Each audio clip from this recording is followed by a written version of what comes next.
El siguiente es un esfuerzo gigantesco que aspira a una recompensa irrisoria. Radio Continental promete. La venganza será terrible. Un programa de radio inferido impunemente a los oyentes con el pretexto de que son pocos. La venganza será terrible. Con Alejandro Dolina, Guillermo Stronati y Jorge Dorio. Cantor ocasional, Gabriel Rolón.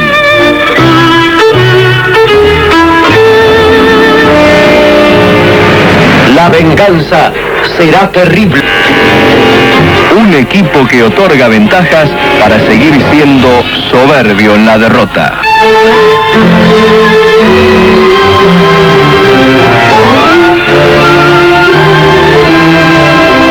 Operación técnica, Daniel Añón, Pablo Sansone y Claudio Ruz. Producción, María Laura Franco, Jorge Chigliaza.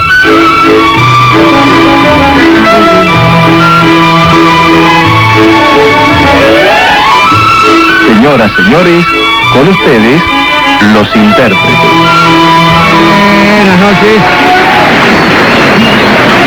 Buenas noches.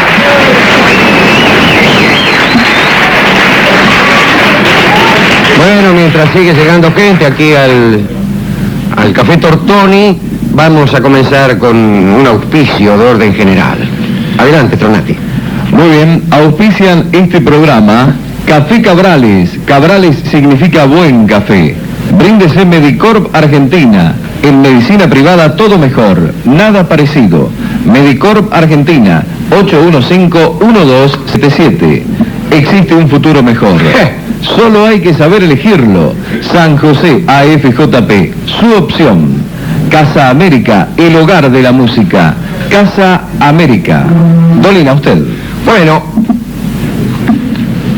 y vamos a hablar de un papa hoy. De un papa Médicis. Los Médicis, como saben ustedes, era la familia que dominaba en Florencia, en Italia. Italia durante siglos estuvo dividida en pequeños estados, en reinos, repúblicas, ducados, etcétera. Y había familias tradicionales que dominaban en cada lugar. Ahí tiene usted los Sforza en Milán, los d'Este en Ferrara. Alfonso d'Este se casó con Lucrecia Borgia, que era una familia de Roma, si bien su origen era español. Eso no dominaban mucho en ningún lado, pero dominaron a través de Alejandro Borgia, que fue papa. Mejor dicho, Rodrigo Borgia, Papa Alejandro. Tenía usted también a los Gonzaga en Mantua. En Roma estaban, por cierto, los Orsini. Había varias familias que se disputaban la supremacía en Roma. En Nápoles había un reino manejado por una familia francesa primero, los Anjou, y posteriormente por una familia española, la familia nada menos que de Fernando, la familia de los de Aragón. Nuestros reyes eran también reyes de Nápoles. Sí, y las dos Sicilias. O sea que pertenecíamos con los napolitanos a la misma administración. Esto explica todo, algunas casacas. Bueno, los Medici, digo, dominaban en Florencia. Era una familia muy especial, de comerciantes. No eran nobles los Medici, aunque después casaron con reyes. Ahí la tiene usted, ahí está Catalina de Medici casada con Enrique II, rey de Francia, y después María de Medici casada nada menos que con nuestro amigo, el buen rey Enrique IV, el primer Borbón. Tenían Alejandro los Medici un escudo que todavía es motivo de discusión, que tenía sobre un campo neutro unas 5 pelotas, bolas o como quiera llamarlas, bueno, que tenían que ver justamente... No tanto como quiera llamarlas. Bueno, no, eran bolas, vamos. Sí. Y según algunos esto tenía que ver con cierta forma de encapsular algunos medicamentos para dárselos a tomar a la gente. O sea que los Medici quizás algunos tratan de interpretar una correlación entre ese nombre y la profesión de sanar. Es quizás lo menos probable, pero nunca se supo muy bien de dónde venía el escudo este. Como bien recordaba usted hace un momento, fuera del micrófono, por cierto. También los Médicis impulsaron una cierta forma de crecimiento de los sindicatos. Es verdad, los Ciompi, en algún momento se hablaba del popolo grosso, el popolo minuto, y las profesiones, las artes menores y las otras se, digamos, integraron a través de cierto tipo de instituciones que hoy llamamos los gremios. Este es el surgimiento de los gremios justamente en Occidente, y no es poco recordarlo, ¿no?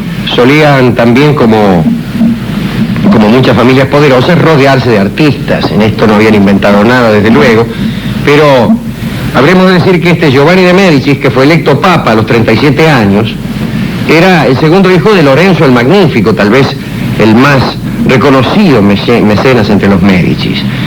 Este chico se dedicó a la iglesia desde temprana edad, educado por tutores de la corte primero, y después estudió en Pisa teología, derecho eclesiástico, y a los 17 años, no tanto por sus habilidades como por sus influencias políticas, ya estaba en el colegio de cardenales, porque así se las gastaban en aquel tiempo. 17 años, el pibe ya estaba en el colegio cardenal, elegía papa, mirá vos, y uno tiene que lavar tanta ropa hoy en día.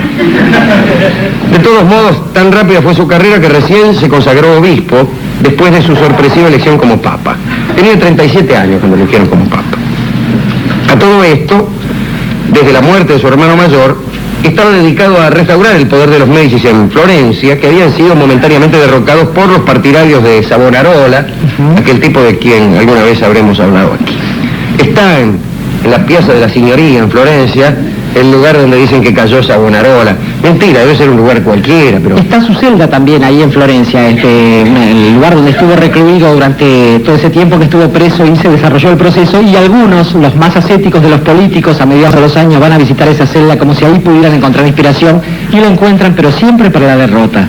En realidad, Florencia está llena de lugares y de placas donde se dice que aquí vivió el Dante.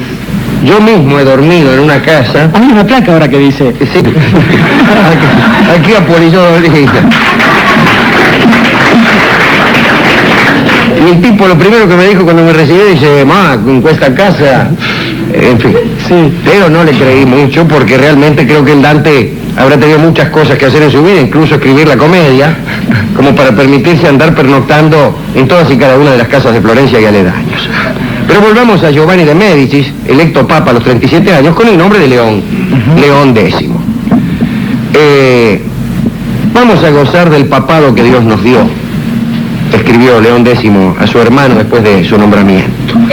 Su ceremonia de coronación más se parecía a un desfile en triunfo del paganismo que no a otra cosa.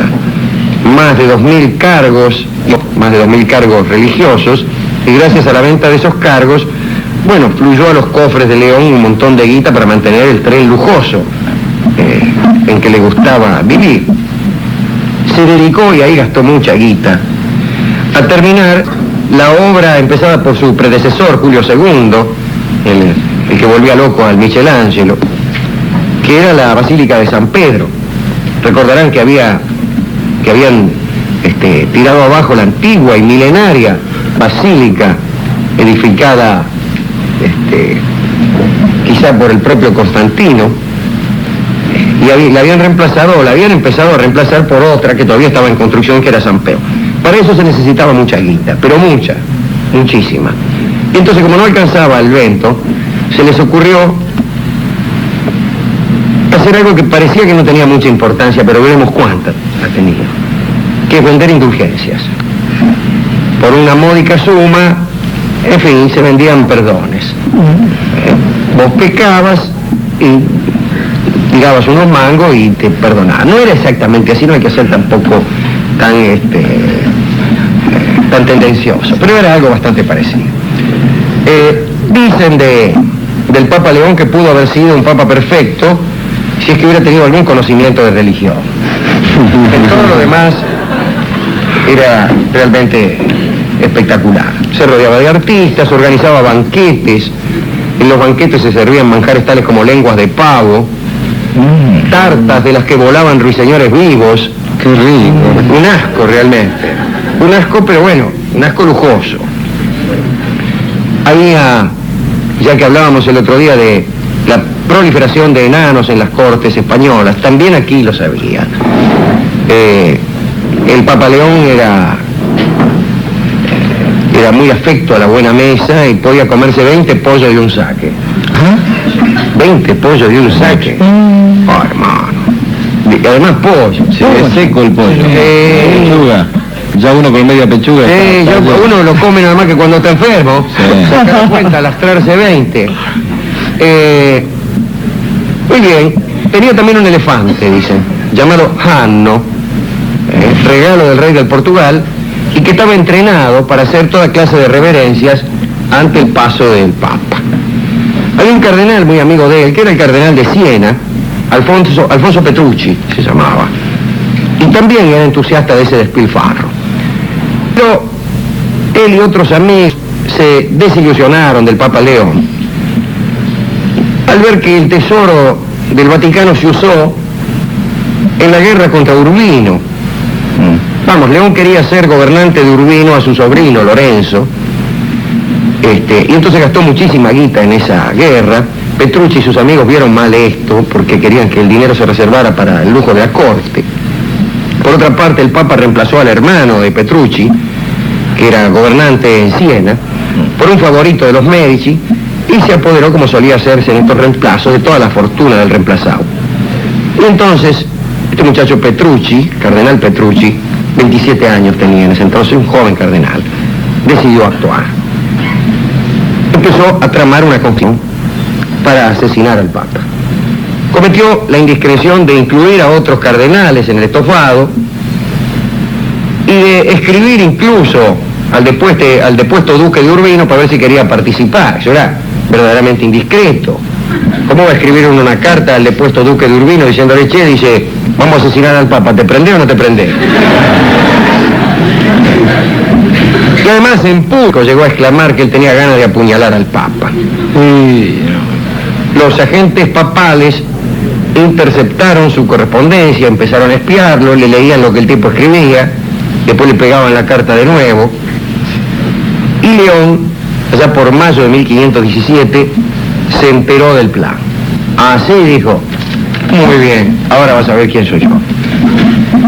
Habrá de decirse que el Papa tenía problemas gastrointestinales. También, bueno, después de morfarse 20 pollos de un saque y después un pastel de lengua de pavo y una empanada que se le plantaba un ruiseñor. No siga, sí. Bueno, déjeme de bromar. Por Dios. ¿Y sabe lo que había hecho este Petrucci? Había sobornado a un médico florentino, Battista de Vercelli se llamaba. ¿Qué hace Vercelli? Para que le diese veneno al Papa mientras lo operaba. Él mismo había recomendado a Vercelli al Papa. Pero el Papa, advertido de esta circunstancia por sus espías, hizo detener a Vercelli, lo torturó y lo sentenció a muerte. Y un día convocó un consistorio de cardenales y al final de un discurso ordenó arrestar al cardenal Riario diciendo que era conspirador. Dice, este conspirador, qué sé yo, los demás cardenales se las tomaron. 2 semanas más tarde hubo otro consistorio y él anunció que el público había enemigos. Muy bien. Dice, pero prometo perdonarlos si es que confiesan.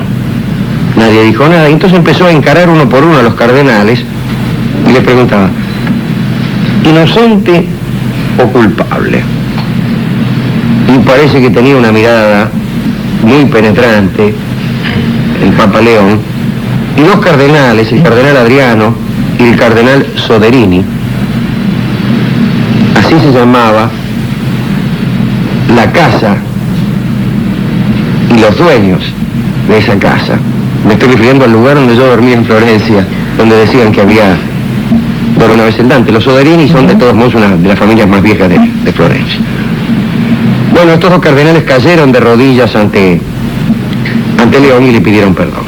En un tercer consistorio, León dictó sentencia contra los 3 tipos que había descubierto y reveló a Petrucci como su líder. Dijo, bueno, mire, acá estos tipos son culpables y además el que corta el bacalao entre los conspiradores es Alfonso Petrucci. Muy bien, lo agarraron al tipo y lo mandaron al Castel San Angelo, condenado a muerte. Hay que recordar que el Castel San Angelo no es otra cosa que la tumba de Adriano. La tumba del emperador Adriano, emperador del siglo I, amigo de Marguerite Yourcenar. Animula, guágula, blándula, decía uno de los poemas más famosos de este hombre. Sí, porque le gustaban mucho los poemas y los señores, Adriano. Pero ese blándula. Está todavía, circular allí, comunicado con el Vaticano por un pasadizo. Solían usarlo los papas cuando se armaba el tole-tole, refugiándose allí en caso de guerra o de sitio, etc. Lo meten ahí a Petrucci y quiero contarles cómo se lleva a cabo la sentencia de muerte. Estaba muy mal visto que un cristiano pusiese las manos sobre un cardenal para ejecutarlo, para matarlo. Y entonces se encarga de ese trabajo un moro. Contratan a un moro y el moro con un lienzo lo estrangula.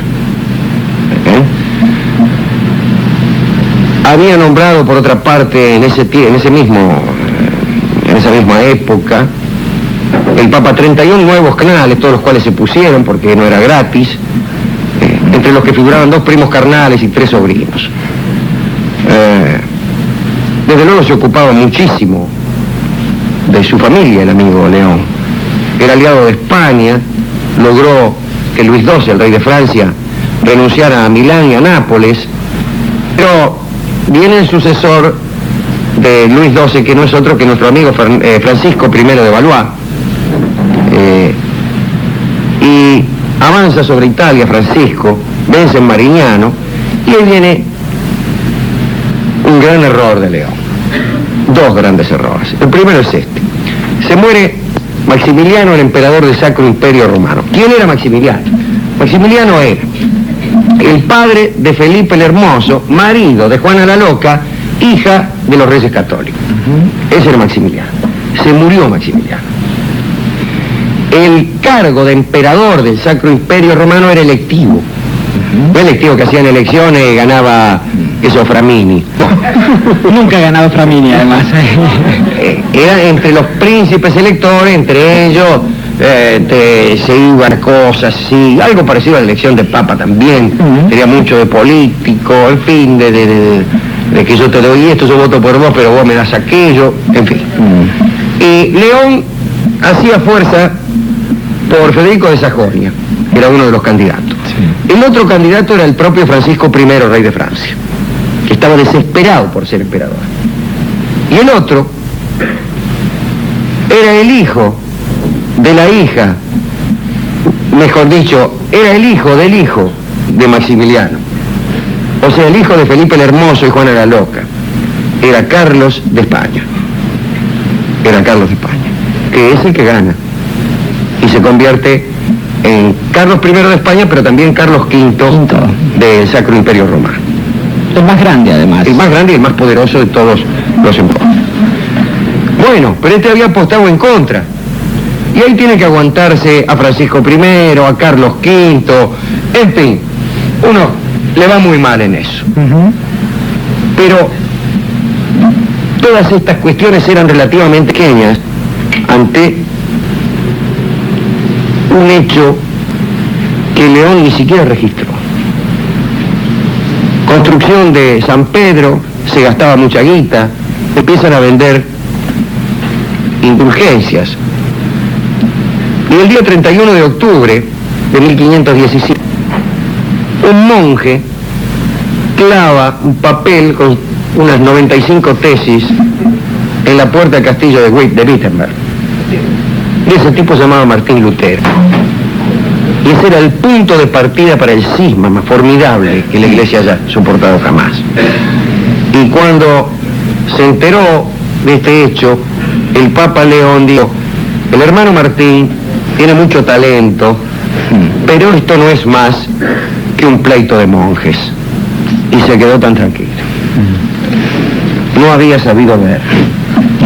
¿A quién dedicar esta recordación del Papa mundano, de una época en que el papado tenía un significado político, económico y rara vez religioso? Es menester decir, Alejandro, en este punto de la dedicatoria, que uno tiende a pensar en alguien que es quizás enemigo o antinumen de este programa. Pienso en un muchacho más o menos calvo, más o menos gordito, Oliver Cromwell es su nombre, que supo acuñar esta idea, y es la de que un líder es alguien que huele en el ambiente algo que está por pasar y se convierte en adalid de esa idea. Digamos que personas parecidas a eso que define el enemigo de este programa entran sí entre los dedicandos de este programa, pero por supuesto pensamos en otro tipo de figuras. Pensamos, por ejemplo, en un sector de la Santa Madre Iglesia que carga encima de sí las peores diatribas. Digo, la compañía de Jesús, los ojos y los oídos de Dios, allí donde hay un fenómeno que no se comprende bien, y esto puede llamarse la China, puede llamarse el marxismo, puede llamarse el psicoanálisis, y entonces esta gente avanza y suele ser castigada habitualmente. Pienso después en otro rubro, el rubro de las artes, gente que quiere ver en algún género que algo debe ser cambiado. Un amigo nuestro de la parte de Irlanda, James Joyce. Pienso también en gente de la política, otro amigo nuestro, un tal Arturo, un señor de muy gran apostura que alguna vez dijo que había que cambiarse la camiseta porque la anterior estaba muy agujereada. Hablo de Jauretche, naturalmente, que supo situarse en la política de este país así. Y después pienso en situaciones cotidianas. Gente que, por ejemplo, actuando en nombre de la justicia, un sargento cualquiera, un Tadeo Isidoro Cruz, ve que hay algo en cierto momento, mirando una situación que no encaja, que falla. Digamos que mira primero y después ve y dice que no va a dejar que se mate así un valiente. Digamos, para el que mira sin ver, hay solo una posibilidad, que es el infierno. Nosotros estamos del otro lado. Entonces, como castigo celestial, después de todo, para los que miran y no ven, canta alguien que sabe mirar y sabe ver. Suma paz para el que mira sin ver.